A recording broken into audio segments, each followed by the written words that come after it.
বিসমিল্লাহির রহমানির রহিম। প্রিয় ভিউয়ার্স, সবাইকে শুভেচ্ছা। আজকে আমরা গণিতের আরেকটি নতুন এবং একটু ইম্পর্টেন্ট বিষয় 1 + 1 = কিভাবে 3 হয় এটা নিয়ে আলোচনা করব। তার আগে যারা আমার চ্যানেলে নতুন তারা আশা করি যে আমার চ্যানেলটি সাবস্ক্রাইব করে পাশে থাকবেন, আর যারা অলরেডি সাবস্ক্রাইব করেছেন তাদেরকে ধন্যবাদ। তাহলে আমরা মূল কথায় ফিরে যাচ্ছি। তো আজকে আমরা দেখব যে কি করে 1 + 1 এই দুইটা সংখ্যা যোগ করলে 3 হয়। তো আমরা ছোটবেলা শিখেছিলাম 1 + 1 = 2। তো আজকে আমি যে 1 + 1 = কি করে 3 হয় এটা দেখাবো। আমরা শুরু করছি। আমরা জানি যে প্রমাণ যে 1 = 1। আমরা এটা জানি যে 1 = 1 হয়। তো আমি যদি এরপরে এটাকে একটু ভেঙে লিখি, এটাকে যদি আমি 41 লিখি, 41 - 40, তাহলে এখানে বিয়োগ করলে আমাদের কি হয় 1 হয়। তো এই পাশে যদি আমি একটু বিয়োগ করি 61 - 60, তাহলে এখানে কি বিয়োগ করলে আমি 1 পাই। তাহলে আমরা এখানে দেখলাম 1 = 1। এবার এখানে আমরা কি 41 - 40 = 1, এখানে আমরা কি 61 - 60 = কি 1।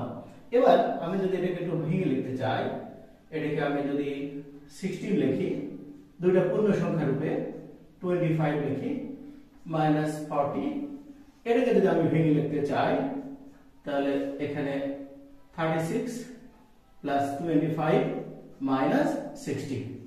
তাহলে আমরা দেখছি যে এই দুটো যদি যোগ করি 41 আর এটা আমাদের 40, এই দুটো যদি আমি যোগ করি 61, এটা 60। এরপরে এটাকে যদি আমি একটু ভেঙে লিখি a², এটাকে b² - 2ab। ওকে, এবার এইখানে যদি আমি ভেঙে লিখি 6² + 5² - 2 × 6 × 5, তাহলে আমরা এখানে যদি দেখি 4² that means 60, 5² that means 25, আর এখানে আমরা একটু ভেঙে লিখলাম 20 × 2 40। এখানে আমরা যদি দেখি এটাকে বর্গ করলে 36, এটাকে বর্গ করলে 25, আর এটা আমাদের কি 16।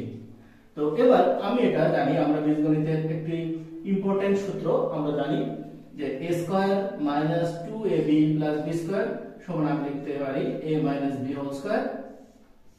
এরপর এই পাশে আমরা যদি ভাঙিয়ে দেখি a² - 2ab + b² সমান আমরা লিখতে পারি a - b²।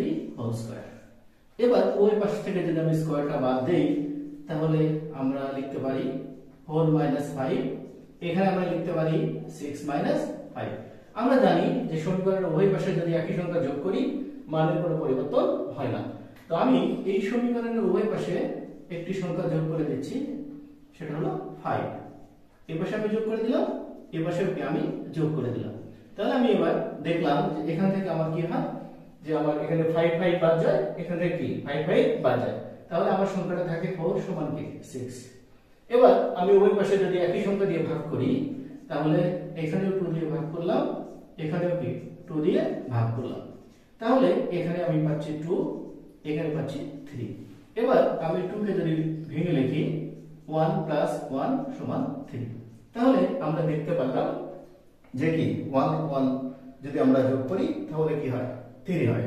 তো এখানে একটি আমরা পুরো প্রমাণে একটি ইলিগ্যাল অপারেশন ব্যবহার করেছি। যদি আপনাদের জানা থাকে তাহলে অবশ্যই আমার কমেন্ট সেকশনে জানিয়ে দেবেন যে আসলে সেই অপারেশনটা কি।